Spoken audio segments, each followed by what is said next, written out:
RTP. El doctor Carlos Agnay de la Bastidas, ex candidato presidencial. Vamos a hablar de algunos temas importantes, como el déficit del país y su caída petrolera. Bienvenido a la mañana en RTP, doctor Agnay de la Bastidas. Muy buenos días. Gracias a usted. Muchísimas gracias por su invitación. Un saludo cordial a todos sus seguidores, oyentes y los que los ven en video también. Gracias a usted por acompañarnos, doctor. Hablemos de lo que ya anunciaba, ¿no? Cuando lo presentaba, el tema del déficit del país en cuanto al riesgo país. Hablemos también de comercio exterior, cómo la política anunciada ayer a través de redes sociales del presidente Daniel Noboa podría perjudicar a nuestras importaciones, al consumo interno también y a nuestras industrias. Además, es interesante si también lo vemos cómo recibirán nuestros productos. Nosotros, si bien exportamos ítems reducidos a México, hay un producto que es importante y es el cacao.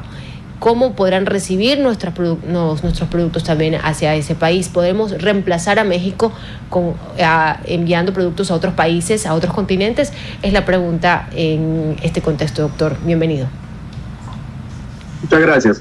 Bueno, en primer lugar, para encontrar nuevos mercados es necesario tomarse el tiempo de buscarlos, o sea, no los tenemos disponibles. Es decir, cuando uno desea tomar una decisión, primero tiene que ver las alternativas que le quedan.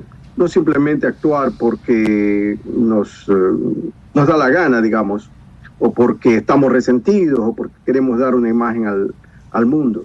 Especialmente cuando estamos con una economía como la ecuatoriana, que tiene un déficit creciente. Es algo que me preocupa mucho porque los candidatos presidenciales no lo abordan cuando es fundamental. Tradicionalmente hemos dicho que tenemos un déficit de 5.000 millones de dólares, pero claro, tenemos otro déficit que es financiado, generalmente de otros 5.000 millones de dólares. Adicionalmente, tenemos más de 1.000 millones de dólares que se nos vienen debido al cierre del ITT, falta de producción, obviamente, y también gastos, porque para cerrar esta producción es necesario incurrir en gastos. Y esos son unos 1.200 millones de dólares. Entonces estamos hablando de un déficit total de alrededor de 11.200 millones de dólares. A esto tenemos que ver nosotros que cada día tenemos un déficit que se va incrementando porque el precio del petróleo ecuatoriano está por debajo de lo presupuestado, que es algo así como $67.80. Sin embargo, el WTI, que es nuestro crudo marcador, está en 71.5 el día de hoy, lo que significa que el petróleo ecuatoriano debe estar alrededor de $61.5, unos $10 menos. Ahora, esto ha venido ya dándose por muchos meses. Doctor, por lo pero menos la mitad 11.000 millones de déficit. Pasado, tuvimos un déficit en el precio del petróleo porque el WTI o West Texas Intermediate fluctuó entre 66 y 80, pero la mayor parte del tiempo, durante la segunda parte del año pasado, el petróleo ecuatoriano estuvo por debajo de lo presupuestado, lo que significa que nuestro déficit ha crecido. Ahora, doctor, permítame, 2025, permítame. El año pasado al final cerramos con un balance positivo de un precio de petróleo promedio encima de lo presupuestado. De todo el año. Yo sí, de todo el año. La segunda mitad del año. Ya. Segunda mitad del año pasado. Ya, correcto. Eso es una aclaración importante. Si lo revisa, va a ver que está por debajo de lo presupuestado.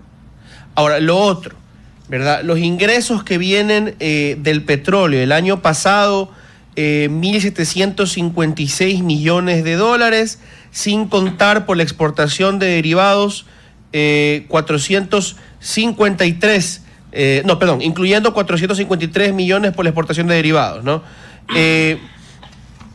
¿Es suficiente eso para mantener un Estado ecuatoriano que depende del petróleo, de la obra pública, que depende de los ingresos del petróleo?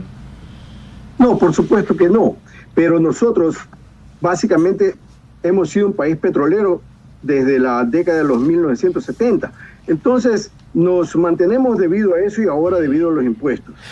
Esas cifras que estoy dando, que son un poco mayores al año pasado, son cifras pronosticadas para este año. Es lo que se espera que nos llegue. Claro, correcto. Para este año, yo creo que se debe tener en consideración que el presupuesto es $67.80 ¿Y usted cree que no vamos a alcanzar a eso? No, me confundo entre las dos cifras.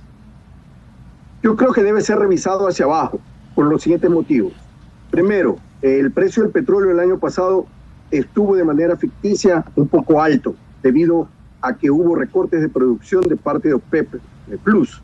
Ahora, esos recortes van a ser eliminados a partir del mes de abril. Debieron haber sido eliminados entre noviembre y diciembre del año pasado, pero lo postergaron para abril de este año. Es decir, va a haber mayor producción de parte de OPEP Plus. Eso por un lado. Por otro lado, hay mayor producción en Estados Unidos. El presidente Trump ha dicho ya en algunas ocasiones que él quisiera tener precios de petróleo bajos. Esto significa que van a incrementar la producción o van a empezar a vender más. Ellos tienen cualquier cantidad de reservas. Ahora, eso es una sola cosa, pero por otro lado el presidente Trump también ha dicho que quiere la paz en el mundo y definitivamente está empezando a hacerlo. Ya empezó conversaciones con Putin y esto indica que dentro de poco van a empezar las negociaciones de paz entre Ucrania y Rusia. Además de las negociaciones de paz que ya empezaron el año pasado entre Israel y Hamas, es decir, estos focos de guerra en ciertos sectores estratégicos ya no van a existir probablemente en el año 2025 para Rusia, Ucrania y ya entre Israel y Hamas. Todo esto significa presión hacia abajo. Además, hay una demanda que está estancada y podríamos decir inclusive que va para abajo. En cambio, la producción petrolera se está incrementando. Todo esto señala que el precio del petróleo va hacia abajo. Les dije que el año pasado fluctuó entre 66 y 80.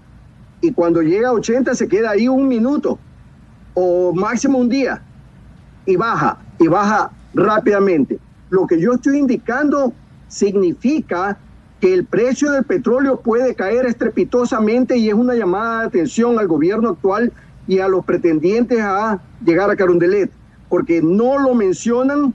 Incluso yo veo que ofrecen reducción de impuestos, aumento de beneficios, eliminar ministerios que implica que van a votar a mucha gente y que no hay plata para indemnizarlos, y si no los indemnizan significa que habrá estallido social en las calles porque va a afectar a muchas familias ecuatorianas.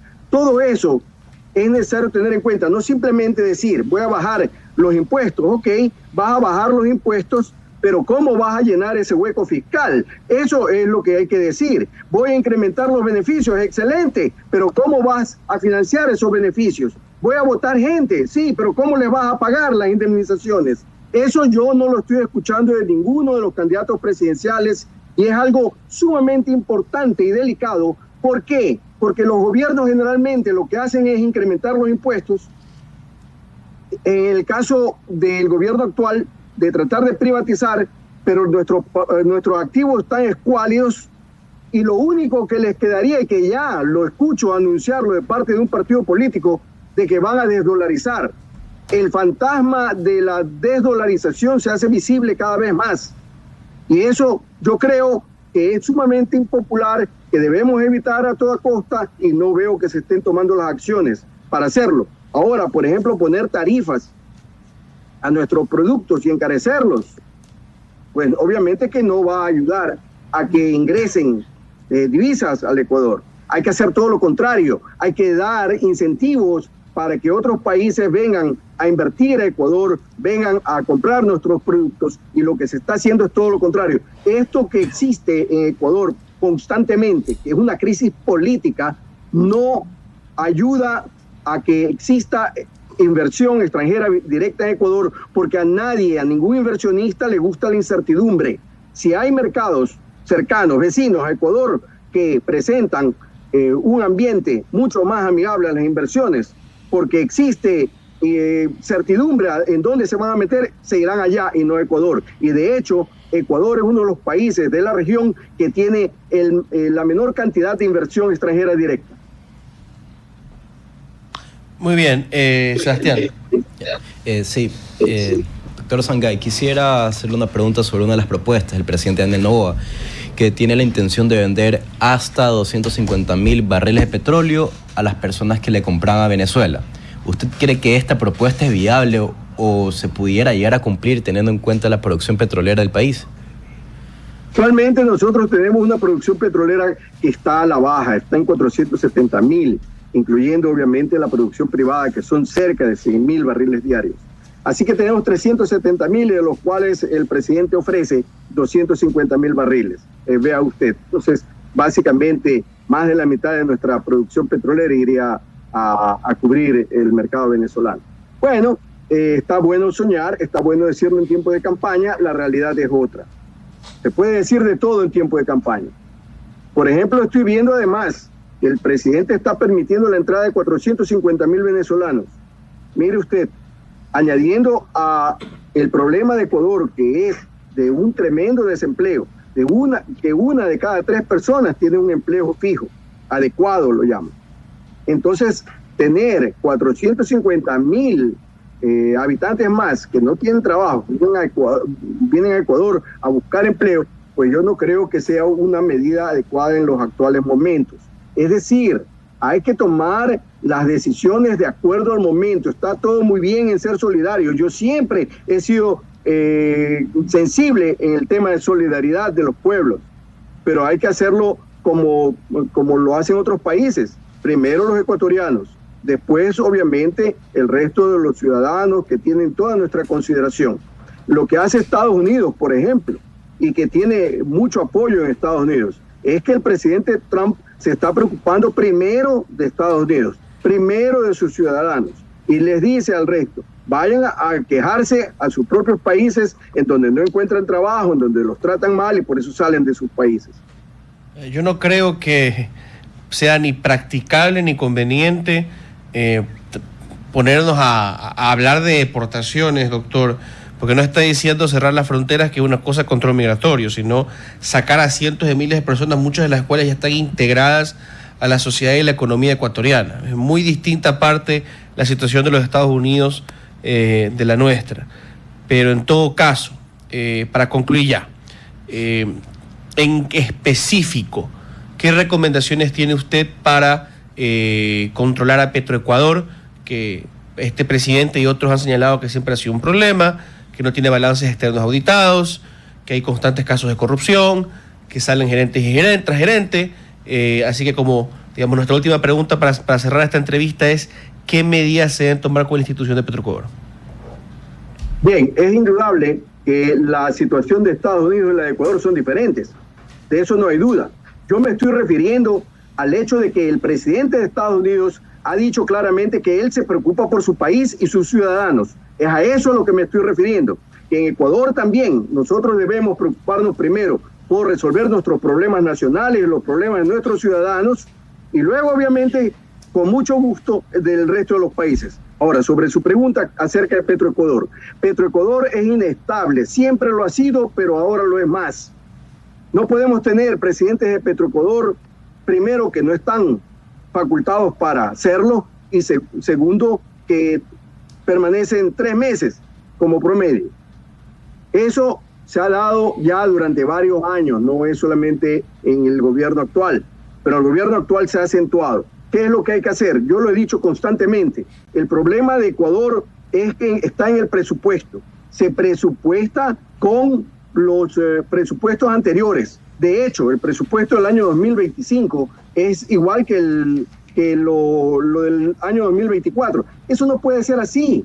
Debemos tener nosotros un presupuesto con base cero, lo he repetido muchas veces. ¿Por qué? Porque dentro del presupuesto está la coima incorporada y todos sabemos que en Ecuador la coima es mínimo 30%, puede ser mucho más. Entonces, queremos reducir el déficit, allá debemos ir, pero lamentablemente los presidentes de Petroecuador no conocen ni siquiera la empresa, y si la conocen mal. Cuando digo mal, significa lleno de mañas, porque Ecuador está lleno de mañas. En el sistema de compras, ¿qué es lo que tenemos? Porque todos se pelean por las comisiones. ¿A qué se debe que se pelean por tener miembros de comisiones allí? Porque ahí está la zapada, pues obviamente. Entonces todo eso hay que erradicar. Si el presidente Noboa quiere tener éxito, tiene que ir allá. a la raíz del problema y solucionarlo con gente adecuada, con gente que conoce el área. No es que hay que poner a jovencitos a que vayan allá a experimentar, porque el experimento, la experiencia es cara y nosotros la estamos pagando. Ok. Doctor Sagnay, muchísimas gracias por habernos acompañado en la mañana en RTP. Muy amable. Muchas gracias a ustedes. RTP.